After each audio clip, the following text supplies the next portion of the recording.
అర్హత లేని మనిషిని అర్హునిగా మార్చింది శిలువ త్యాగం.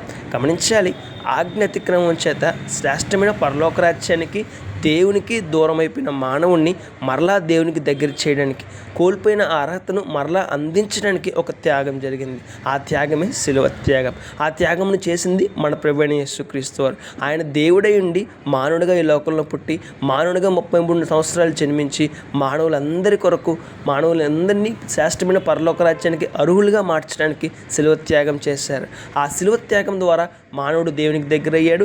మానవుడు శ్రేష్టమైన పరలోక రాజ్యానికి అర్హత పొందుకున్నాడు. మరి మనలో ఎంతమంది ఇటు సత్యాన్ని గుర్తించాము? మనలో ఎంతమంది మన ప్రభువైన యేసుక్రీస్తు వారు చేసిన శిలువ త్యాగం ద్వారా మనకు శ్రేష్టమైన పరలోక రాజ్యానికి అర్హత లభించింది అనే సత్యాన్ని గుర్తిస్తున్నాము? ఒకసారి ఆలోచించేద్దాం, మన జీవితాన్ని మార్చుకుందాం. శిలువ త్యాగం కలిగిన కారణాన్ని గుర్తిద్దాం. మన ప్రభువైన యేసుక్రీస్తుని సొంత రక్షణను అంగీకరిద్దాం. రేపటి శ్రేష్టమైన పరలోక రాజ్యానికి అర్హత పొందుకుందాం. May God bless you.